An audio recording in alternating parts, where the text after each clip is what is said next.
नमस्कार, स्वागत है आपका डीडी न्यूज में। आपके साथ मैं हूं गौरव श्रीवास्तव और आप देख रहे हैं हमारा खास कार्यक्रम खबर दुनिया की। खबर दुनिया की में आज की कड़ी में बात होगी मध्य चिली में भड़की जंगल की आग की, इजराइल हमास की ताज़ा स्थिति की, पाकिस्तान में आगामी आम चुनाव की, रूस यूक्रेन के ताज़ा हालात की, सेनेगल में चुनाव टालने की और वैतांगी संधि को लेकर प्रदर्शनों की। साथ ही इसके अलावा होगा और बहुत कुछ, लेकिन सबसे पहले नजर हेडलाइंस पर। अमेरिका की एक अदालत का बड़ा फैसला, कहा पूर्व राष्ट्रपति डोनाल्ड ट्रंप पर चलाया जा सकता है मुकदमा। ट्रंप के पास राष्ट्रपति का विशेषाधिकार नहीं। ट्रंप ने पूर्व राष्ट्रपति होने के नाते अपने खिलाफ मामला नहीं चलाए जा सकने का किया था दावा।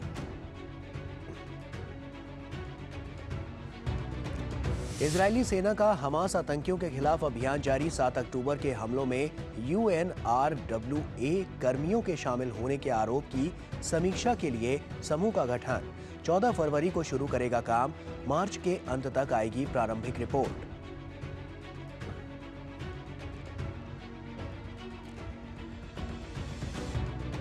रूस ने यूक्रेन पर तेज किए हमले। पूर्वी शहर अवदीवका में कब्जे को लेकर भीषण संघर्ष। स्थिति बेहद नाजुक। कीव की यात्रा पर पहुंचे EU के विदेश नीति के प्रमुख ने यूक्रेन को हर संभव मदद का दिया आश्वासन।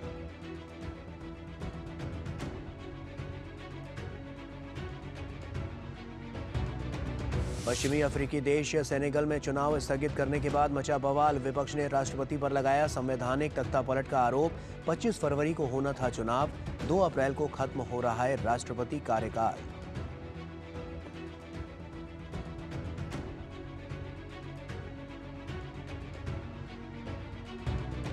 सोमालिया की राजधानी मोगादिशु भीषण विस्फोट। कम से कम 10 लोगों की मौत, कई अन्य घायल। किसी भी समूह ने फिलहाल नहीं ली हमले की जिम्मेदारी।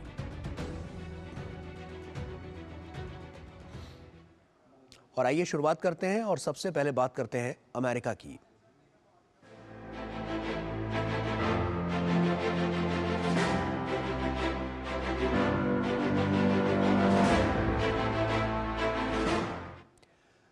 अमेरिका की एक संघीय अपीलीय अदालत ने पूर्व राष्ट्रपति डोनाल्ड ट्रंप पर आपराधिक मुकदमा चलाए जाने को सही ठहराया है।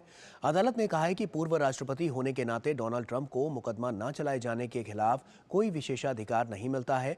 अदालत ने 2020 राष्ट्रपति चुनाव को पलटने से जुड़े आपराधिक मामले पर कहा कि राष्ट्रपति रहते हुए मिलने वाला कोई विशेषाधिकार अब पूर्व राष्ट्रपति के खिलाफ चलने वाले मुकदमे में लागू नहीं होता है।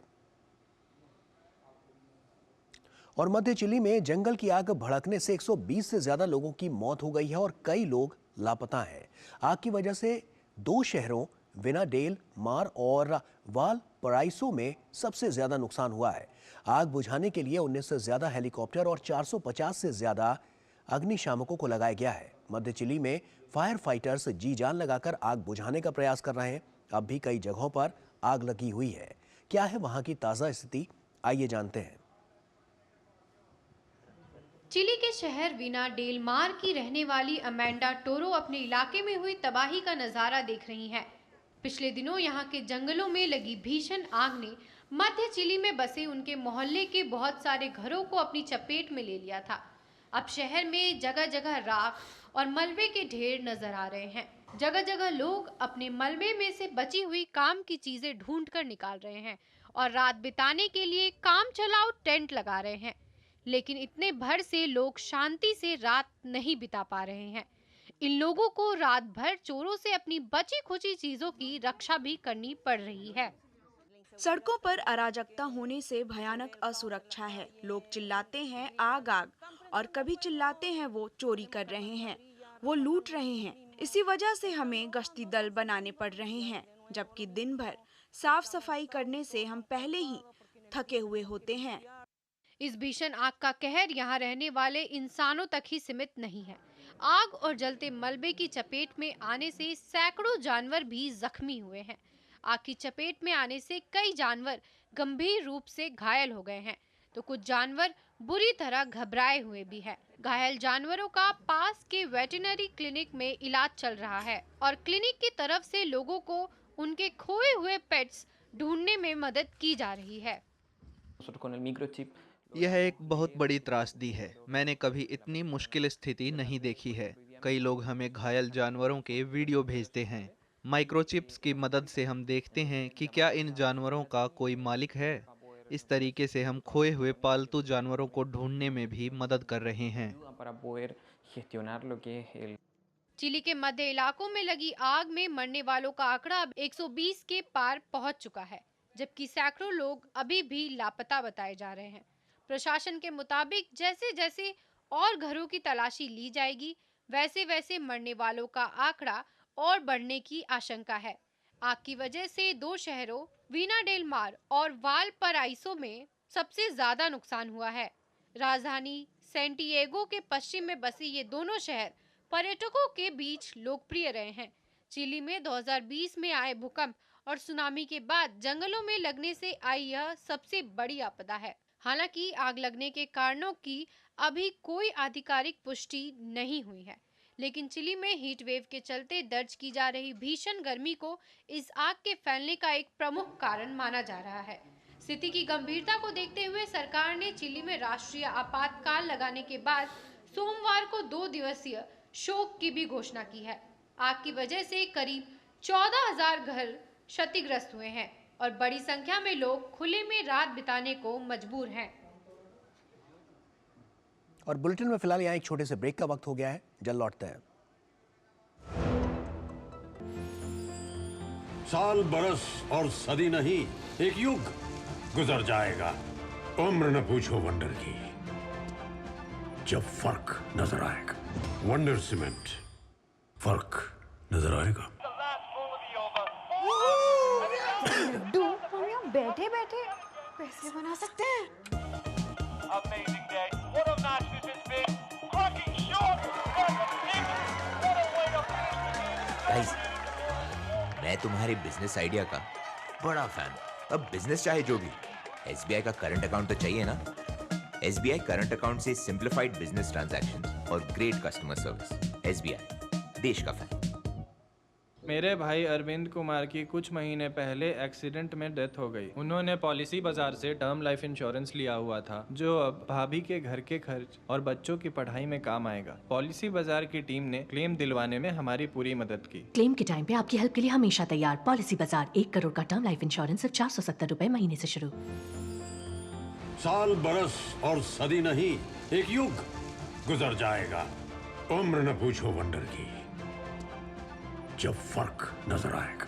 वंडर सीमेंट, फर्क नजर आएगा। ब्रेक के बाद एक बार फिर से आप सभी का स्वागत है और अब बात एशिया की।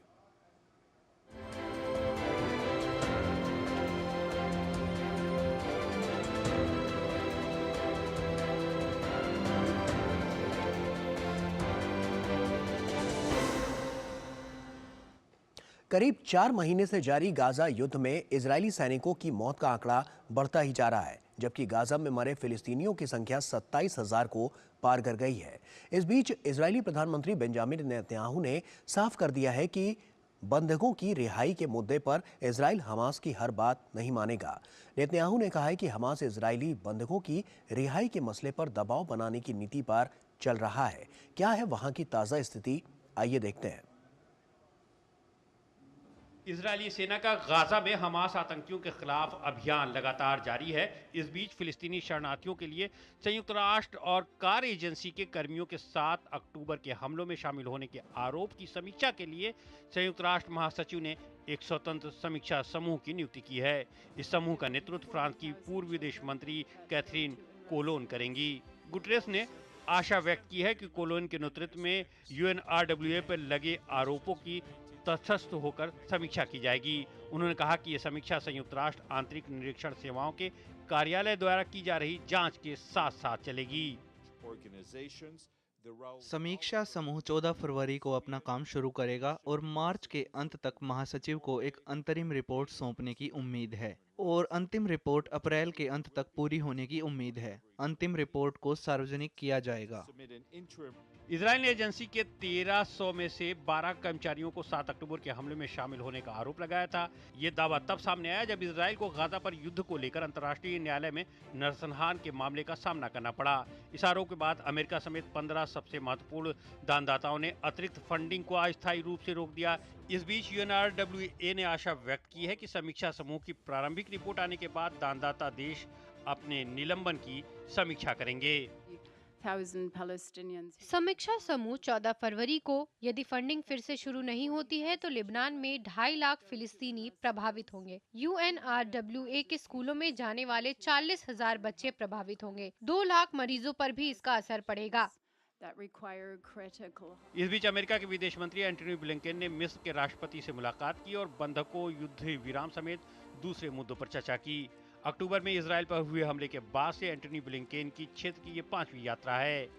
इस बीच हूती समूह ने लाल सागर में 2 जहाजों पर मिसाइलें दागने का दावा किया है। हुदैदा तट से दूर जा रहे एक मालवाहक जहाज को मामूली नुकसान पहुंचा है। हूती नवंबर के मध्य से लाल सागर में ड्रोन और मिसाइलों से वाणिज्यिक जहाजों को निशाना बना रहे हैं। फिलिस्तीनियों के साथ एकजुटता प्रकट करने के लिए हूती जहाजों पर हमले कर रहे हैं। इसके जवाब में अमेरिका और ब्रिटेन भी यमन में हूतियों के बहुत से ठिकानों को कई बार निशाना बना चुके हैं। वहीं संघर्षग्रस्त गाजा में लोगों की स्थिति दयनीय होती जा रही है। भोजन, पानी, दवा और अन्य बुनियादी जरूरतों को तरसते लोग अपनी जान बचाने के लिए जगह जगह अपना आशियाना बदलने को मजबूर हैं। ऐसे में लोग यही कामना कर रहे हैं कि जल्द से जल्द उनको इस संघर्ष से मुक्ति मिले, जिससे उनका जीवन फिर से पटरी पर आ सके। और पाकिस्तान में 8 फरवरी को आम चुनाव होने हैं। इन चुनावों के जरिए पाकिस्तान की जनता आगामी 5 वर्षों के लिए अपना भविष्य तय करेगी। देश में चुनाव तब हो रहे हैं जब लोग आसमान छूती महंगाई से जूझ रहे हैं। इसके साथ ही यहाँ के लोग कई आर्थिक और राजनीतिक संकटों के बीच अपनी जिंदगी जीने को मजबूर हैं। ऐसे में यह चुनाव कई मायनों में पाकिस्तान में रह रहे लोगों के साथ उनके हुक्मरानों के लिए भी उम्मीद भरा रहने वाला है। पेश है ये खास रिपोर्ट। यूं तो पाकिस्तान के लिए लोकतंत्र एक अबूझ पहेल ही रहा है। लोकतांत्रिक तरीके से चुनी गई सरकारें कम और सैन्य तानाशाह ज्यादा रहे हैं। एक बार फिर अस्थिरता और मुफलिसी से जूझ रहे पाकिस्तान में 8 फरवरी को आम चुनाव होने जा रहे हैं।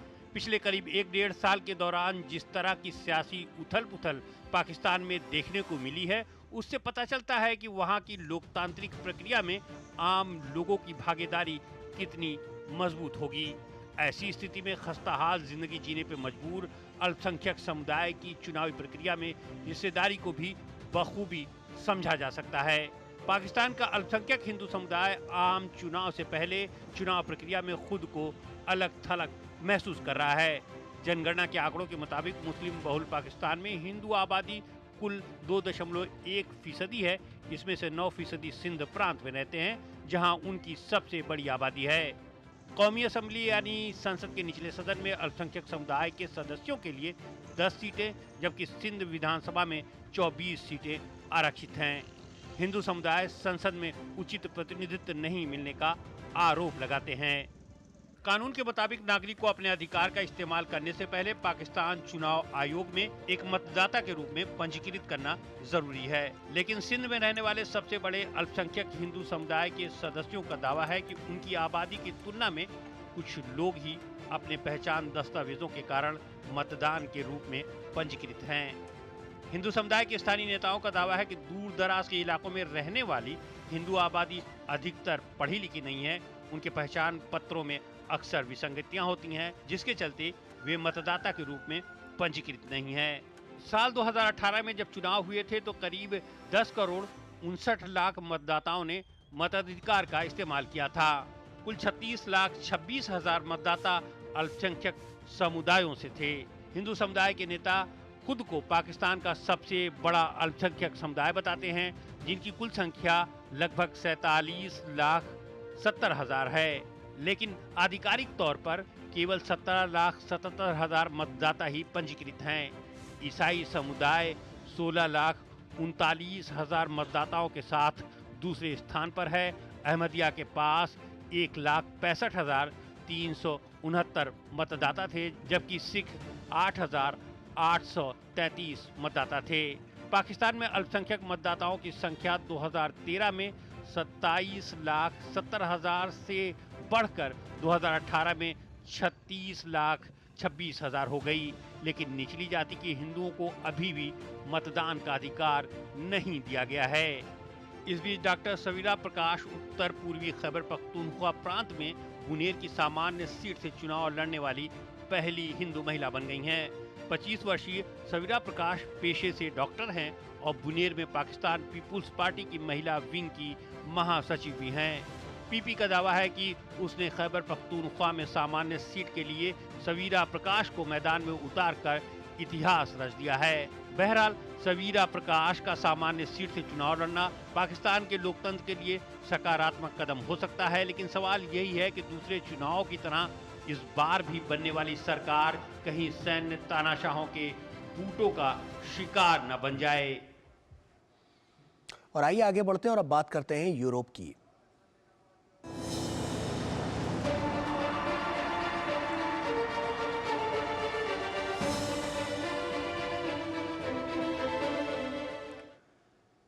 बीते दिनों नाटो देशों ने रूस के इरादों पर पानी फेरने का काम किया था, लेकिन वक्त बीतने के साथ रूस ने फिर ताबड़तोड़ युद्ध को आगे बढ़ाया। इसकी बड़ी वजह थी कि यूरोपीय देश रूस यूक्रेन जंग को अपने अस्तित्व से जोड़कर देख रहे थे। वहीं अब देविका में यूक्रेनी टैंक ने भीषण हमला किया था और पिछले साल मई में ढह गया था। साथ ही रूसी सेना इस पर नियंत्रण हासिल कर चुकी है। ऐसे में अब नया दाव क्या चला जा रहा है और किस ओर इशारा कर रहा है, आइए जानते हैं इस रिपोर्ट के जरिए। रूस ने पूर्वी यूक्रेन के शहर अवदीविका पर कब्जे का प्रयास तेज कर दिया है। यहां जारी लड़ाई एक अन्य पूर्वी शहर बखमुत के संघर्ष की याद दिलाती है। ये शहर महीनों के भीषण लड़ाई के बाद पिछले साल मई में ढह गया था और रूसी सेना ने इस पर नियंत्रण हासिल कर लिया था। अक्टूबर से रूसी सैनिकों ने अवदीविका पर हमले तेज कर दिए हैं। हालांकि शीर्ष जनरल और पश्चिमी सैन्य विशेषज्ञ इसे बचाने में यूक्रेनी सेना की क्षमता को लेकर निराश दिखाई दे रहे हैं। हालांकि ये शहर 2014 से ही युद्ध का मोर्चा बना हुआ है, जब अलगाववादियों ने पूर्वी यूक्रेन के एक बड़े हिस्से पर कब्जा कर लिया था। अवदीविका को डोनेट्स्क शहर के प्रवेश द्वार के रूप में देखा जाता है। रूस के तेज होते हमलों के बीच पुर्तगाल के विदेश मंत्री कीव के दौरे पर पहुंचे। अपने यूक्रेनी समकक्ष के साथ संयुक्त प्रेस वार्ता में पुर्तगाल के विदेश मंत्री ने यूक्रेन की जीत तक उसे हर संभव मदद देने का आश्वासन दिया। साथ ही उन्होंने यूक्रेन की नाटो सदस्यता के लिए भी वकालत की। पोलैंड यूक्रेन की 3 मोर्चों पर मदद करता रहेगा। द्विपक्षीय संबंधों के साथ रूस के खिलाफ जीत तक समर्थन के साथ यूरोपीय संघ के भीतर भी सहयोग करता रहेगा। इस बीच यूरोपीय संघ के विदेश नीति के प्रमुख जोसेफ बोरेल भी यूक्रेन के साथ एकजुटता प्रकट करने के लिए कीव के दौरे पर पहुंचे। यूरोपीय संघ ने पिछले हफ्ते यूक्रेन को 50 बिलियन यूरो की वित्तीय सहायता देने की घोषणा की थी। ये वित्तीय सहायता अगले 4 साल तक के लिए होगी। यूक्रेन सैन्य और वित्तीय सहायता के लिए अपने पश्चिमी सहयोगियों पर बहुत अधिक निर्भर है। यूक्रेन की ओर से गोला बारूद और तोपखाने की भारी किल्लत की बात कही जा रही है। सभी सदस्य देश यूक्रेन को 50 बिलियन यूरो की सहायता देने पर सहमत हो गए हैं। ऐसे में निश्चित रूप से यूक्रेन को इसकी और अधिक आवश्यकता है और हम अपना सैन्य समर्थन बढ़ाने के लिए काम करना जारी रखेंगे। वहीं स्वीडन ने नॉर्ड स्ट्रीम गैस पाइपलाइन में विस्फोटों से संबंधित जांच को बुधवार को सार्वजनिक करने की घोषणा की है। इसमें इस बात पर फैसला लिया जाएगा कि मामले को वापस ले लिया जाए या कार्रवाई को आगे बढ़ाया जाए। 2022 में बाल्टिक सागर के नीचे जर्मनी तक रूसी गैस पहुंचाने वाली अरबों डॉलर की नॉर्ड स्ट्रीम पाइपलाइन सिलसिलेवार विस्फोट में क्षतिग्रस्त हो गई थी। इससे भारी मात्रा में मीथेन हवा में फैल गई थी। ये विस्फोट स्वीडन और डेनमार्क के जलीय क्षेत्र में हुआ था।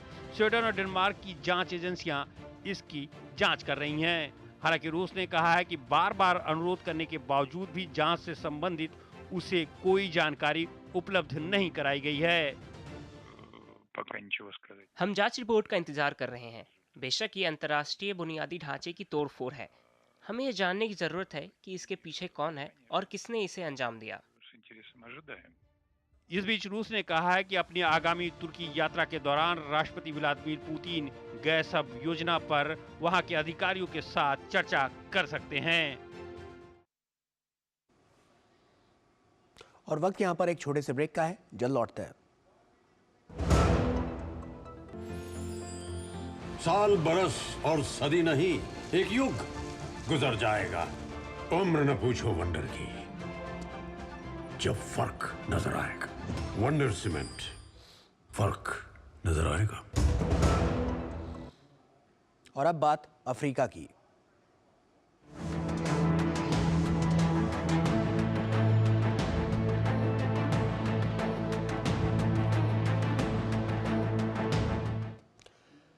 अफ्रीकी देश सोमालिया की राजधानी मोगादिशु में हुए कई धमाकों में कम से कम 10 लोगों की मौत हो गई है और कई अन्य घायल हुए हैं। ये धमाके राजधानी के प्रमुख सबसे बड़े बाजार बकारा में हुए हैं। अभी तक किसी ने धमाकों की जिम्मेदारी नहीं ली है। अफ्रीकी देश केनिया के कल्ट लीडर पॉल मैकेंजी और उनके 29 सहयोगियों पर 191 बच्चों की हत्या का आरोप लगा है। इन बच्चों के शव एक जंगल में दबे मिले हैं। अभियोजन पक्ष ने मैकेंजी पर आरोप लगाया है कि उन्होंने अपने अनुयायियों को भूखा रहने और अपने बच्चों को भी भूखा रहकर प्राण त्यागने का आदेश दिया था ताकि वो स्वर्ग जाग सकें। वहीं बचाव पक्ष ने अदालत के समक्ष इन सब आरोपों से इनकार किया है। पश्चिमी अफ्रीकी देश सेनेगल के राष्ट्रपति मैकी सैल ने ऐलान किया है कि 25 फरवरी को होने वाले आम चुनाव अनिश्चित काल के लिए स्थगित कर दिए गए हैं। इसके बाद इस फैसले के विरोध में बड़ी संख्या में लोग सड़कों पर उतरे और सरकार विरोधी प्रदर्शन किए। पुलिस ने कई विपक्षी नेताओं और प्रदर्शनकारियों को हिरासत में लिया है। वहीं अमेरिका और यूरोपीय संघ ने इस फैसले की आलोचना की है और जल्द ही चुनाव की नई तारीखों का ऐलान करने की मांग की है। पश्चिमी अफ्रीकी देश सेनेगल पिछले कई दिनों से राजनीतिक अस्थिरता का शिकार है। राष्ट्रपति मैकी सैल द्वारा 25 फरवरी को होने वाले चुनाव को 15 दिसंबर तक स्थगित करने की घोषणा के बाद से देश में विरोध प्रदर्शन का दौर शुरू हो गया है। हालांकि चुनाव टालने की घोषणा तो उन्होंने कई दिन पहले कर दी थी, लेकिन विपक्ष के भारी विरोध के बावजूद सोमवार को इस पर संसद की मुहर लग गई। विपक्षी सांसदों के एक समूह ने राष्ट्रपति चुनाव को स्थगित करने के लिए संसद में हुई वोटिंग को रोकने की कोशिश की। चुनाव स्थगित करने के प्रस्ताव पर घंटों की बहस के बाद जब मतदान शुरू हुआ तो विपक्ष के सांसद आसन की कुर्सी के पास जमा हो गए, लेकिन बाद में सुरक्षा बलों ने उन्हें बाहर निकाल दिया, जिसके बाद 2 अप्रैल को खत्म होने वाले राष्ट्रपति के कार्यकाल को आगे बढ़ाने वाले विधेयक पर मुहर लग गई। सेनेगल के लोगों, देश के दुश्मन आपके सामने हैं। यह संवैधानिक तख्ता पलट है। लेमिन थियाम चुनाव स्थगित करने वाला विधेयक है। इस पर सत्ता पक्ष को शर्म आनी चाहिए। सेनेगल अब तक इस क्षेत्र के लिए लोकतंत्र का एक स्तंभ रहा है। 1960 में फ्रांस से स्वतंत्र होने के बाद देश में कभी तख्ता पलट नहीं हुआ। साथ ही राष्ट्रपति चुनाव में कभी देरी भी देखने को नहीं मिली। राष्ट्रपति सैल नाइजीरिया, बुर्किना फासो और माली को लोकतांत्रिक रास्ते पर वापस लाने की कोशिश में आगे रहे हैं। ऐसी अटकलें लगाई जा रही थी कि राष्ट्रपति सैल तीसरे कार्यकाल की दौड़ में शामिल होना चाहते हैं। हालांकि उन्होंने पिछले साल जुलाई में इन अटकलों पर विराम लगाते हुए तीसरी बार चुनाव नहीं लड़ने की घोषणा की। लेकिन शनिवार को जब चुनाव प्रचार शुरू होने वाला था तो अचानक राष्ट्रपति ने चुनाव को स्थगित करने की घोषणा कर दी। सैल ने चुनाव टालने के लिए उम्मीदवारों की अयोग्यता और भ्रष्टाचार के आरोपों को लेकर संसद और न्यायपालिका के बीच पैदा हुए विवाद का हवाला दिया। इसके बाद लोग सड़कों पर उतर आए और जमकर विरोध प्रदर्शन किया। वे अगले 6 महीने तक सत्ता अपने पास रखने की योजना बना रहे हैं, लेकिन यह तो सिर्फ शुरुआत है। हम बस एक स्वतंत्र चुनाव चाहते हैं। हम बस यही चाहते हैं। हमें और कुछ नहीं चाहिए।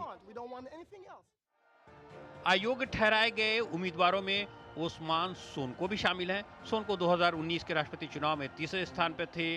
वो युवाओं के बीच काफी लोकप्रिय हैं। 2 सप्ताह पहले संवैधानिक परिषद द्वारा उम्मीदवारों की अंतिम सूची प्रकाशित करने के बाद सांसदों ने भ्रष्टाचार के आरोपों का सामना कर रहे परिषद के 2 न्यायाधीशों की जांच के लिए एक पैनल का गठन किया। हालांकि न्यायाधीशों के संगठन ने इन आरोपों को खारिज करते हुए शक्तियों के पृथक्करण के सम्मान का आह्वान किया। पूर्व राष्ट्रपति के बेटे करीम वेड को भी चुनाव लड़ने से रोक दिया गया है। वेड ने संवैधानिक परिषद पर भ्रष्टाचार का आरोप लगाते हुए चुनाव को 6 महीने के लिए स्थगित करने की मांग की। राष्ट्रपति सैल ने प्रधानमंत्री अमादो बा को अपना भावी उत्तराधिकारी नामित किया है, लेकिन विपक्ष का आरोप है कि अपनी पार्टी की हार को देखते हुए उन्होंने ये कदम उठाया ताकि अपने उम्मीदवार को बदलने का रास्ता निकाल सकें। और अब बात विश्व संस्कृति की।